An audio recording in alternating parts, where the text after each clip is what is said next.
GST എന്നും നമുക്ക് ചുറ്റും കേൾക്കുന്ന ഒരു ടേമാണ് GST. എങ്കിലും പലർക്കും GSTയെ പറ്റി കൃത്യമായ ഒരു അറിവില്ല എന്നതാണ്. ഇന്നത്തെ വീഡിയോയിൽ നമുക്ക് GSTയെ പറ്റി കുറച്ച് കാര്യങ്ങൾ നോക്കാം. ഗുഡ്സ് ആൻഡ് സർവീസസ് ടാക്സ് ഇതാണ് GSTയുടെ full form. The goods and services tax is a tax on goods and services sold domestically for consumption. The tax is included in the final price and paid by consumers at point of sale and passed to the government by the seller. The GST is usually taxed as a single rate across a nation.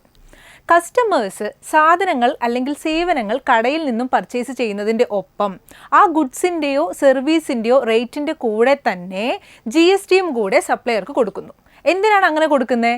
ഈ supplier കസ്റ്റമറുടെ കയ്യിൽ നിന്നും collect ചെയ്ത tax ഗവൺമെൻറ്റിലേക്ക് അടയ്ക്കുന്നു. Government പബ്ലിക്കിന് വേണ്ടി ഒരുപാട് സേവനങ്ങൾ ചെയ്യുന്നുണ്ടല്ലേ, അതിനായി ഗവൺമെൻറ്റിന് റവന്യൂ ആവശ്യമില്ലേ?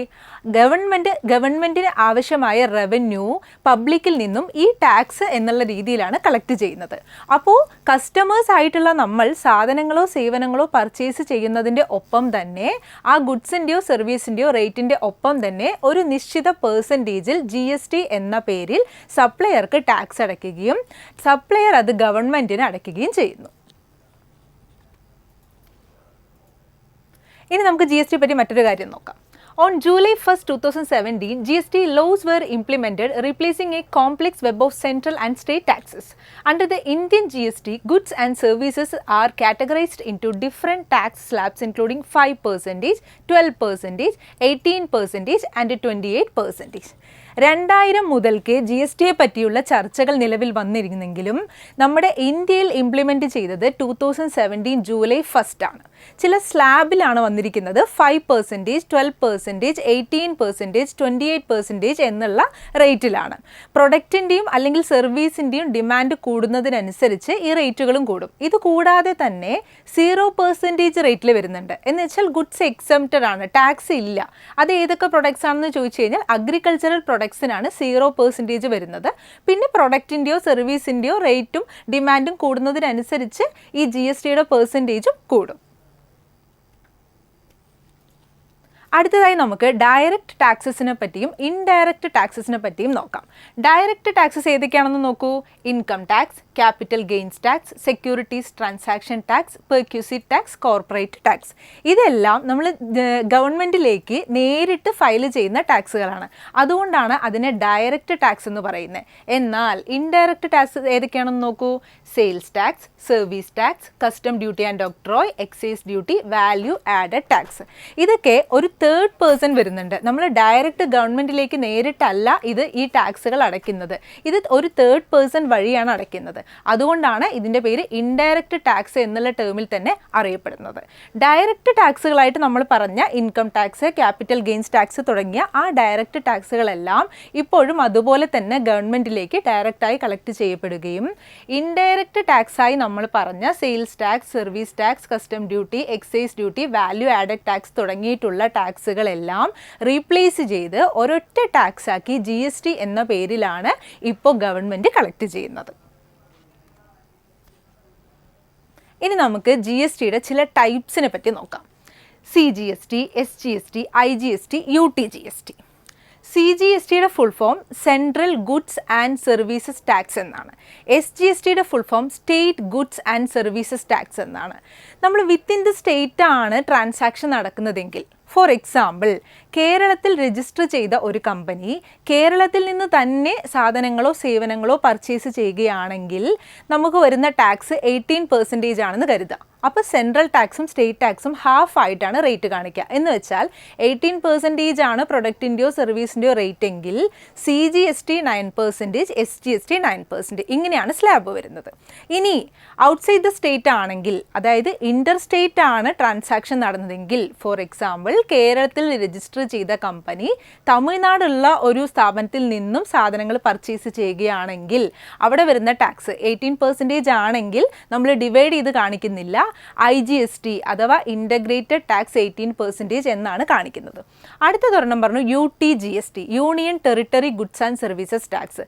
ചില സ്റ്റേറ്റ്സ് ഉണ്ട് യൂണിയൻ ടെറിട്ടറിയിൽ ഇൻക്ലൂഡ് ആകുന്നവ, അവിടുത്തെ ട്രാൻസാക്ഷന് വരുന്ന GST ആണ് UTGST. അപ്പോൾ നമ്മൾ പറഞ്ഞ സെയിം കാര്യം തന്നെ വീണ്ടും പറയുകയാണ്. ഇൻട്രാ സ്റ്റേറ്റും ഇൻ്റർ സ്റ്റേറ്റും ആവുന്ന സമയത്ത് ഏതൊക്കെ GST ആണ് വരുന്നത്? വിത്തിൻ ദ സ്റ്റേറ്റ് ആണ് ട്രാൻസാക്ഷൻ നടന്നതെങ്കിൽ അത് ഇൻട്രാ സ്റ്റേറ്റ് ആവുകയും അവിടെ നമ്മൾ അടയ്ക്കേണ്ട വരുന്ന ടാക്സ് CGSTയും SGSTയുമാണ്. ഇനി പുറത്ത് ഔട്ട്സൈഡ് ദ സ്റ്റേറ്റ് ആണെങ്കിൽ അവിടെ വരുന്നത് ഇൻ്റർ സ്റ്റേറ്റ് ട്രാൻസാക്ഷൻ ആണ്. അപ്പോൾ നമ്മൾ കാണിക്കുന്ന ടാക്സ് IGST. ഇനി നെക്സ്റ്റ് നമുക്ക് GST രജിസ്ട്രേഷനെ പറ്റി നോക്കാം. എന്താണ് GST രജിസ്ട്രേഷനെ പറ്റി പറയുന്നത്? Under goods and services tax, businesses whose turnover exceeds the threshold limit of ₹40 lakh or ₹20 lakh or ₹10 lakh as the case may be must register as a normal taxable person. It is called GST registration. For certain businesses, registration under GST is mandatory. ഒരു കമ്പനിയുടെ അവർ goods ആണ് അവിടെ transaction നടത്തുന്നത്, അതായത് സാധനങ്ങളാണ് വിൽക്കുന്നതെങ്കിൽ ആ ബിസിനസ്സിൻ്റെ turn over എന്നുവെച്ചാൽ ഇയർലി വരുന്ന ടേൺ ഓവർ 40 ലക്ഷത്തിന് മുകളിലാവുകയാണെങ്കിൽ അവർ തീർച്ചയായും GST രജിസ്ട്രേഷൻ ചെയ്യണം.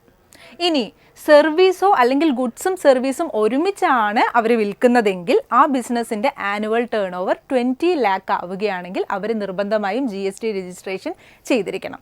ഇനി ചില സ്പെഷ്യൽ കാറ്റഗറി സ്റ്റേറ്റ്സ് ഉണ്ട്, അവർക്ക് അവരുടെ ആനുവൽ ടേൺ ഓവർ 10 lakhന് മുകളിലാവുകയാണെങ്കിൽ മാത്രം എന്ത് ചെയ്താൽ മതി? അവർക്ക് GST രജിസ്ട്രേഷൻ ചെയ്യണം. ഓക്കെ. ഇനി ഇത് കൂടാതെ ചില ഓൺലൈൻ ബിസിനസ്സുകൾ കൊമേഴ്സ് നടത്തുമല്ലോ, നമ്മൾ ഓരോ ഓൺലൈൻ ആപ്പുകളിൽ നിന്ന് സാധനങ്ങൾ പർച്ചേസ് ചെയ്യുന്നില്ലേ, അങ്ങനെയുള്ള ബിസിനസ് നടത്തുകയാണെന്നുണ്ടെങ്കിലോ അല്ലെങ്കിൽ ചില ഫെസ്റ്റിവൽ സീസൺസിന് 2 മാസത്തേക്ക് 3 മാസത്തേക്ക് എന്ന് പറഞ്ഞ് ചില ഫെസ്റ്റിവൽ റീസൺസ് കൊണ്ട് ബിസിനസ് നടത്തുന്ന ആൾക്കാരുണ്ടാവുമല്ലോ, അവർക്ക് അതല്ലെങ്കിൽ ഇൻട്രി സ്റ്റേറ്റ് നടത്തുന്ന, അതായത് നമ്മുടെ സ്റ്റേറ്റിൻ്റെ പുറത്തേക്ക് ട്രാൻസാക്ഷൻസ് എപ്പോഴും നടത്തുന്ന ഇവർക്കൊന്നും ആനുവൽ ടേൺ ഓവർ ബാധകമല്ല, അവർ തീർച്ചയായും GST രജിസ്ട്രേഷൻ ചെയ്തിരിക്കണം. ഇനി നമുക്ക് എക്സംഷൻ ഫ്രം GST രജിസ്ട്രേഷൻ എന്ന ടോപ്പിക്കിനെ പറ്റി നോക്കാം. അതായത് GST രജിസ്ട്രേഷനിൽ നിന്നും എക്സംപ്റ്റഡ് ആയിട്ടുള്ളത് ആരൊക്കെയാണ്? അഗ്രികൾച്ചറൽ പ്രൊഡക്ട്സ് വിൽക്കുന്ന ഒരു സ്ഥാപനമാണെങ്കിൽ ആ ബിസിനസ്സിൻ്റെ ആനുവൽ ടേൺ ഓവർ എത്രയായാലും അവർക്ക് GST രജിസ്ട്രേഷൻ ചെയ്യേണ്ട കാര്യമില്ല. ഇനി അതേപോലെ തന്നെ ഗുഡ്സ് ആണ് വിൽക്കുന്നതെങ്കിൽ അവരുടെ annual turn over 40 lakhന് മുകളിലാവുകയാണെങ്കിൽ GST register ചെയ്യണം എന്ന് പറഞ്ഞു. അപ്പോൾ ഗുഡ്സ് വിൽക്കുന്ന ആ സ്ഥാപനത്തിന് അല്ലെങ്കിൽ ആ ബിസിനസ്സിന് 40 lakhൽ കുറവാണ് ആനുവൽ ടേൺ ഓവർ എങ്കിൽ അവർക്ക് GST രജിസ്ട്രേഷൻ ചെയ്യേണ്ട കാര്യമില്ല. ഇനി ഗുഡ്സും സർവീസും ഒരുമിച്ച് അതല്ലെങ്കിൽ സർവീസ് വിൽക്കുന്ന സ്ഥാപനമാണെങ്കിൽ അവരുടെ ആനുവൽ ടേൺ ഓവർ 20 ലക്ഷത്തിൽ കുറവാണെങ്കിൽ അവർക്ക് GST രജിസ്ട്രേഷൻ ചെയ്യേണ്ട കാര്യമില്ല. അതുകൂടാതെ നമ്മൾ നേരത്തെ പറഞ്ഞു ചില സ്പെഷ്യൽ കാറ്റഗറി സ്റ്റേറ്റ്സിന് 10 lakhൻ്റെ മുകളിലാവുകയാണെങ്കിൽ GST രജിസ്റ്റർ ചെയ്യണം എന്ന് പറഞ്ഞു. അപ്പോൾ അവരുടെ ആനുവൽ ടേൺ ഓവർ 10 lakhൽ കുറവാകുകയാണെങ്കിൽ അവർക്കും GST രജിസ്റ്റർ ചെയ്യേണ്ട കാര്യമില്ല. ഇനി നമുക്ക് GST രജിസ്ട്രേഷൻ ആവശ്യമായിട്ടുള്ള ഡോക്യുമെൻറ്റ്സ് എന്തൊക്കെയാണെന്ന് നോക്കാം. പാൻ കാർഡ്, ദെൻ ബിസിനസ് രജിസ്ട്രേഷൻ്റെ proof, identity proof, photographs, then ഏത് പേഴ്സൺ ആണോ ആ ബിസിനസ്സിലുള്ളത് അദ്ദേഹത്തിൻ്റെ അഡ്രസ് പ്രൂഫ്, ബിസിനസ്സിൻ്റെ address proof, bank account statements, ഈ കാര്യങ്ങളൊക്കെയാണ് GST രജിസ്റ്റർ ചെയ്യാൻ ആവശ്യമായിട്ടുള്ള ഡോക്യുമെൻറ്റ്സ്. Thank you.